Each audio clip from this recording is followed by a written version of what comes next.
دیے گئے ہیں، جبکہ تعلیمی بورڈز کی خالی عہدے نجی شعبے سے بھی پر کیے جا سکیں گے۔ آرڈیننس کے تحت نجی شعبے بھی اہل قرار دیا گیا ہے، جبکہ آرڈیننس کے مطابق کنٹرولنگ اتھارٹی کی منظوری سے تعلیمی بورڈ میں تقرری ممکن ہوگی، اور ایکٹ 1976 کی شق 12 میں ترمیم کر کے دیگر بورڈز کے بعد نجی سیکٹر کا ذکر شامل کر دیا گیا ہے۔ اس کے ساتھ ساتھ آرڈیننس کے متن کے مطابق secretary higher education department controlling authority میں شامل، جبکہ سربراہ جو ہے وہ وزیر اعلیٰ ہوں گی۔ اسی طرح سے سیکشن 13 میں ترمیم کے تحت کنٹرولنگ اتھارٹی کی جگہ secretary to government higher education department شامل کر دیا گیا ہے۔ سیکشن 14 میں ترمیم کر کے بورڈز کے تمام افسران کنٹرولنگ اتھارٹی کی منظوری سے تعینات ہوں گے، اور سیکشن 20 میں ترمیم کے بعد بورڈ کے ملازمین کی کارکردگی اور نظم و ضبط کے لیے نئے اصول جو ہیں وہ شامل کیے گئے ہیں۔ ترمیمی آرڈیننس کے تحت خالی اسامیوں پر فوری تقرری کی جائے گی، اور آرڈیننس کا مقصد تعلیمی بورڈ کے کام کو مؤثر اور تیز اور شفاف بنانا ہے، جبکہ بورڈ میں کئی کلیدی عہدے خالی ہونے پر امور جو ہیں وہ متاثر ہو رہے ہیں۔ آرڈیننس پنجاب کے تمام تعلیمی بورڈز پر لاگو ہوگا۔ گورنر پنجاب سردار سلیم حیدر خان نے 1976 کے ایکٹ میں ترمیم کی منظوری 14 اکتوبر کو دی تھی۔ جی ٹھیک ہے، بہت شکریہ حسن علی آپ کا۔ لاہور بورڈ میں پیپر ری چیکنگ کا طریقہ کار تبدیل کرنے کی تجویز، اب ری کاؤنٹنگ نہیں باقاعدہ پیپر ری چیک ہوگا۔ ری چیکنگ کی فیس پہلے سے 3 گنا زیادہ ہوگی۔ پیپر ری چیکنگ کے لیے پرائیویٹ اداروں سے ماہر تعلیم کو شامل کیا جائے گا۔ لاہور بورڈ کے تحت پیپر ری چیکنگ کا طریقہ کار تبدیل کرنے کی تجویز سامنے آ گئی ہے۔ اب ری کاؤنٹنگ نہیں بلکہ باقاعدہ پیپر ری چیک کیا جائے گا۔ پیپر ری چیکنگ کی فیس پہلے سے 3 گنا زائد ہوگی۔ پیپر ری چیکنگ کے لیے پرائیویٹ اداروں سے ماہر تعلیم کو شامل کیا جائے گا۔ ری چیکنگ کمیٹی پیپر کو دوبارہ چیک کرے گی۔ اب ری چیکنگ میں پیجوں کے نمبرز بھی بڑھ سکیں گے۔ اس سے قبل چیک کیا گیا سوال دوبارہ چیک نہیں کیا جاتا تھا۔ ری چیکنگ کے طریقہ کار میں تبدیلی سے ہزاروں طلباء کی شکایات کا ازالہ ہو سکے گا۔ محکمہ اسپیشلائزڈ ہیلتھ کے ارباب اختیار بوکھلاہٹ کا شکار۔ ٹیچنگ ہسپتالوں میں بیک وقت 3 مختلف ماڈلز کے تحت فیکلٹی اور ڈاکٹرز کی بھرتی، بیک وقت کانٹریکٹ، ایڈ ہاک، دہاڑی پر ڈاکٹرز کی بھرتی جاری ہے۔ سینئر ہیلتھ رپورٹر زاہد چودھری ہمارے ساتھ ہیں، مزید تفصیلات ان سے جان لیتے ہیں۔ جی زاہد چودھری۔ ہیلتھ بوکھلاہٹ کا شکار ہو گیا ہے۔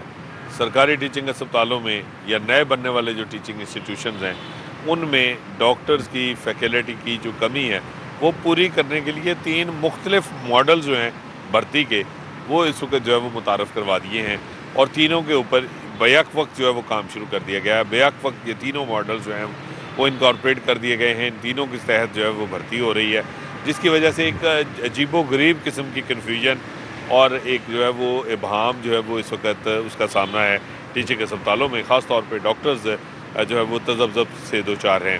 ایک جانب محکمہ اسپیشلائزڈ ہیلتھ کیئر نے جو ریٹائرڈ ڈاکٹرز ہیں 65 برس عمر تک کے، ان کو پروفیسر اور ایسوسیٹ کی سیٹوں پر کانٹریکٹ پر رکھنے کا جو پروسیس ہے وہ شروع کیا، اور اس کے لیے درخواستیں طلب کی گئی ہیں۔ دوسری جانب دہاڑی کے اوپر لوکم پالیسی کے تحت جو ہے وہ ڈاکٹرز رکھنے کا فیصلہ کیا گیا، اور لوکم کے تحت بھی جو بھرتیاں ہیں وہ اس وقت جاری ہیں، اور 50 سے زائد جو ڈاکٹرز ہیں وہ اب تک لوکم کے تحت جو ہے وہ دہاڑی پر رکھے بھی جا چکے ہیں انہیں ٹیچنگ اسپتالوں کے لیے۔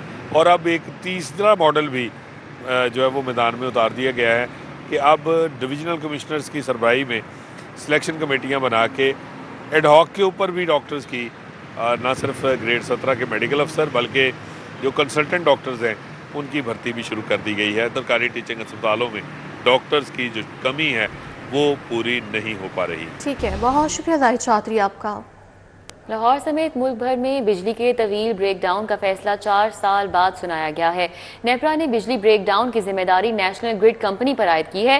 کمپنی پر 2.5 کروڑ کا جرمانہ عائد کر دیا گیا ہے۔ ملک بھر میں 9 جنوری 2021 کو بجلی کا بریک ڈاؤن ہوا تھا، جس کی وجہ سے 20 گھنٹے تک بجلی کی سپلائی معطل رہی۔ بجلی کے بریک ڈاؤن پر نیشنل گرڈ کمپنی کو شو کاز نوٹس جاری کیا گیا۔ نیپرا کی جانب سے کمپنی کے جواب کو مسترد کرتے ہوئے 2.5 کروڑ روپے کا جرمانہ عائد کر دیا گیا۔ نیپرا نے نیشنل گرڈ کمپنی کو 15 روز میں جرمانہ ادا کرنے کا حکم دے دیا۔ تحریری فیصلہ جاری کرتے ہوئے کہا کہ عدم ادائیگی پر مزید کارروائی کی جائے گی۔ واضح رہے کہ بریک ڈاؤن کی وجہ سے 20 گھنٹے تک مختلف علاقوں میں بجلی کی فراہمی معطل رہی، جس پر نیشنل گرڈ کمپنی کو نیپرا نے شو کاز نوٹس جاری کیا تھا۔ لسٹڈ کمپنیوں کے لیے نظر ثانی شدہ ESG گائیڈ لائنز کا اجرا کر دیا گیا۔